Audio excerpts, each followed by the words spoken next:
Good morning, everyone. It is Elsa here with Ari and Ocasio, and we are doing Tuesday Tea with Elsa. Give me one moment here. Move things around a little bit. So, I thought today I would like to speak a little bit about boundaries. And this guy right here, this is Ocasio.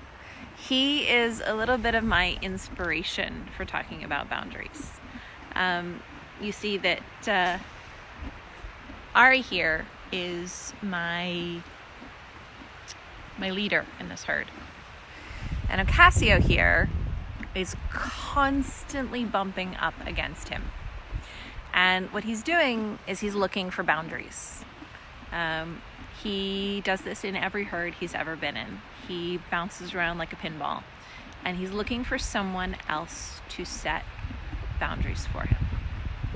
And this is really interesting to me because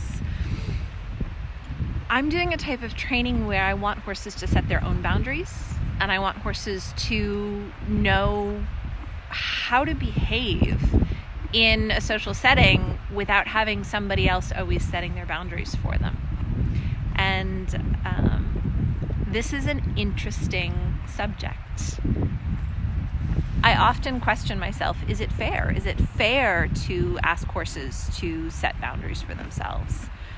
Horses are often really content when you make things very black and white. You make it very clear. This is wrong, this is right. You'll feel better if you do what I say. This is very normal. And it's very normal in horse herds too.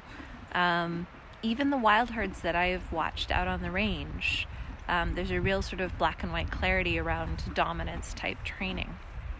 But what I found is that there are characters who can be good leaders without being dominant. And that's what I aspire to be, is I aspire to be a leader who is a good enough leader that I don't need dominance.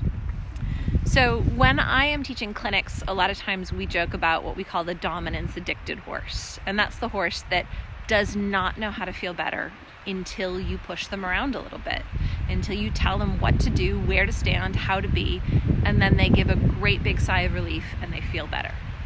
But unfortunately, horses come to my clinics and no one tells them what to do.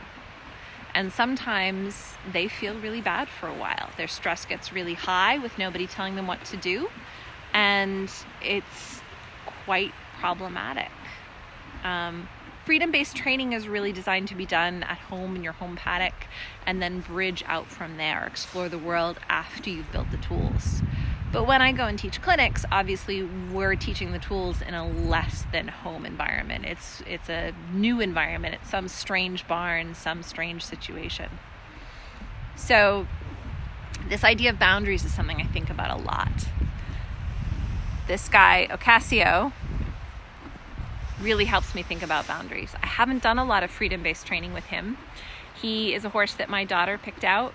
He was wild. He's not very wild anymore. But it didn't work out between my daughter and him. She's got another horse right now, and we decided he really needed to just grow up a little bit. And so he is a companion for Ari. Now, Ari is my project. Ari's who I spend most of my time with. And Ocasio is an accessory to the project. He has a good life. But it is interesting to me, he is so much happier and so much calmer when you can see Ari pinning his ears here a little bit. When Ari goes to set a boundary for Ocasio, you'll hear Ocasio snort. You'll hear Ocasio take a breath and feel better. And he's going to do it again. He's going to push on Ari. Ari's going to pin his ears, and Ocasio is going to feel better. And I watch them do this all day long. Ocasio looks for boundaries. He doesn't know how to make decisions for himself that make him feel better. And so what he does is he pushes up against Ari and asks Ari to make decisions for him. Ari's going to pin his ears. Ari's going to set a boundary for him. You pushed too far. You came too close. And then Ocasio's going to feel better. It's hard on Ari. He has to parent all the time. And this is why we decided that Ocasio maybe just needed some time to grow up before he became a riding horse. Emotionally, he's very immature. He is looking for boundaries all the time. And so I have him living with Ari, and Ari's going to set boundaries for him. But it's an interesting question when I am with a horse that wants boundaries, a horse that will clearly feel better if I tell them what to do. I'm in a moral quandary. I can make them feel better, but if I set that boundary and make the horse feel better, have I taken away their opportunity to find their own better feeling? Have I taken away their opportunity to mature and make good choices? So you can see here, Ari again, setting a boundary for Ocasio. There's plenty of hay. There's hay piles all spread out over the hill here. There's plenty of places he could go, but he's not looking for hay. He's looking for a boundary. He's pushing up against Ari enough to get a pushback. And then after he gets a pushback, he feels better. I jokingly call this dominance addicted, but it's just a horse that is not mature enough to make good decisions. And so they need someone else to make decisions for them. And in freedom-based training, I try and let the herd do that. So Ari and Ocasio, they bounce off of each other. They set boundaries for each other. They do what they need to do. As you can see, Ocasio's now, he's going to nuzzle my coat. He's going to push on me. Am I going to set him a boundary? I really try hard not to set boundaries for him, because what I want him to do is I want him to have the wisdom to back off himself without me having to push on him. If he is capable of making good decisions without me making them for him, he becomes a lot more fun to hang out with. Yes, George, exactly. It's like two kids in the backseat of a car on a family vacation. Those family vacations are hard on the parents. And I'm essentially the parent in this situation. So it would be nice if this little one could grow up enough to make good decisions without constantly poking at someone to make decisions for him. Now, I haven't really dove into training with him yet. He just gets to hang out here with Ari. He's got a good life. We're just letting him grow up a little bit and mature. But it will be interesting because his character is one that looks for boundaries. And what I want to develop is horses that don't need boundaries. Horses that make such good choices, you don't always have to tell them what to do. Christian says, once my horse was afraid and the herd leader bit him, directly my horse was feeling relaxation. That's a perfect example, Christian. And I see it all the time. Somebody sets a boundary, says, don't do that, don't stand there, don't move there, go over there. And the horse that gets the direction takes a big sigh of relief. They don't have to make decisions anymore. Now, where this gets difficult is I like making my horses feel better. So, we saw Ari pinning his ears and shaking his head there to set a boundary for Ocasio. Sometimes I'm really tempted to do that for the horses. Set a boundary, make them feel better, help them out. But then when I do that, they've missed another opportunity to grow up. So I am, of course, going to set boundaries before anyone gets hurt. That goes without saying. But, there's always a but, I really need to think, is someone going to get hurt here? Is it possible I can walk away and let the horse learn to make good decisions? Do I really have to set that boundary and make them feel better? Or do I give them an opportunity to take a deep breath and think about what action they could take that makes them feel better without somebody making the decision for them? So it's something to think about. In horse training, we make a lot of decisions for horses. We tell them when to back up, when to turn left, when to turn right, when to make a circle, when to go in a straight line. We decide a lot of things for horses. And I think one of the reasons that works is that horses like it. They appreciate being told what to do in order to feel better. But I will say, having played with the other side of the coin, once you have a horse that makes good decisions and doesn't need you to set boundaries for them, that is a horse that's more fun to ride. It's a horse that's more fun to be around. And the way I think we do that is by giving them space to make decisions. And this is a place where I think other trainers might argue with me. There are definitely some trainers that say you have to set such clear boundaries for them and make sure they know the right thing to do, and they do it often enough that it becomes their habit to do those things. And that's where you get a really intelligent horse that becomes intelligent because of all the boundaries that have been set for them in the past. There's some people that think parenting's like that too. You have to raise children with a huge amount of structure and decide everything for them. And then when they're old enough, if you've made good decisions and they're in the habit of following your good decisions, they will mimic that and make their own good decisions. It's one way to parent. It's one way to train horses.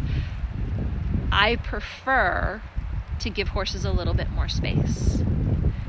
When it looks like they need a boundary, they're pushing up against me, or they're pushing up against something, or they're stressed and they don't know what to do, what happens if you just wait? Just wait. Wait and see what their decision is. Can they gain maturity through the situation to make a good choice instead of forcing someone else to make a good choice for them? Yeah, absolutely. It's just conditioning.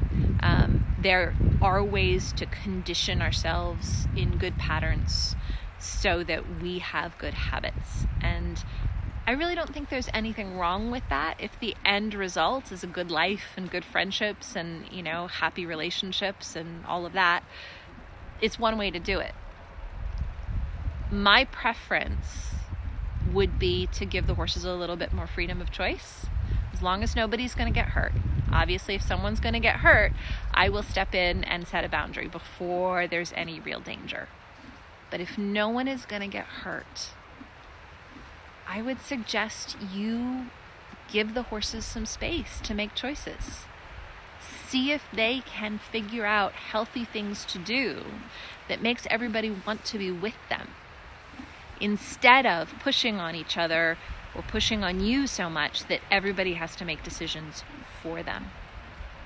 Now, I don't know if you noticed there, Ari walked in there and Ocasio backed away. There was no ear pinning.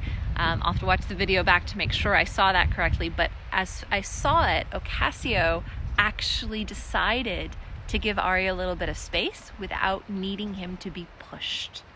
He just made space. And that is what we're looking for in maturity, is that horses know how to make good decisions and they know how to make space without somebody forcing them to. Logan says, my kids were raised with the fewest rules I could get away with. They turned out to be very self-reliant. I've seen that again and again, Logan, and I love that you reinforced me on that. It is an option. It's not going to be everybody's first choice, but it's absolutely an option. Now, I'm not going to hold it against my horses if they bounce off of each other like pinballs and they need to set boundaries for each other. It's very natural, normal life. Ari has his rules. Ocasio's learned not to break the rules too much or there will be consequences. That's herd behavior. But if in my relationships I can set things up so my horses learn to be smart, make good choices, and not necessarily because there's something bad going to happen, just because they're organized enough to think their way through it and make a choice instead of pushing on someone else to make a choice for them. So that's my thoughts for this week. Thank you guys for joining me for tea. It's a beautiful rainy day. It's just starting to rain again. Kristen says, what about starting with some boundaries and getting them less and less over time? Yeah, absolutely. That is an option, Kristen. And you might even say, I do that because I will set boundaries anywhere safety is an issue. My horses are absolutely not allowed to push into my space with their ears pinned, because the thing that happens after that is biting or kicking. And so I cut that one off real short. That is a boundary I will set because safety is important. I don't want anyone to get hurt. So you could say that I do start with some boundaries. But I also challenge myself to try not to ever get in that situation. Don't get that close when that's likely to happen. Don't stand there if you're going to put yourself in a situation where you then have to set a boundary. Stand somewhere else. Do something else. And so I guess my answer to you, Christian, is how few boundaries could you get away with setting to begin with? Obviously, don't let anybody get hurt. But I think the fewer boundaries you can set for the horses, the more they use their brains and the more they learn to work collaboratively instead of trying to avoid a consequence. And that's the kind of partner I want, is a horse that works with me collaboratively to have a really good experience instead of trying to avoid some consequence from me. So yeah, we don't want to stay in the wrong place too long. Otherwise, we then put ourselves in a situation where we have to set a boundary so everyone stays safe. But that's what feel and timing is all about. If you learn really good feel and timing, you learn to be in the right place at the right time to let the horses mature and develop their brain to be the best version of themselves that they can be.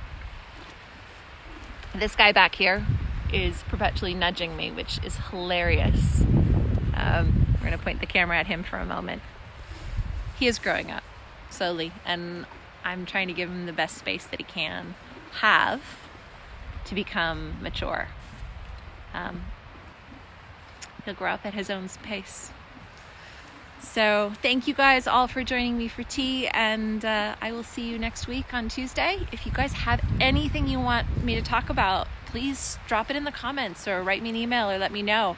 I always love suggestions, and I will look forward to talking to you guys next week.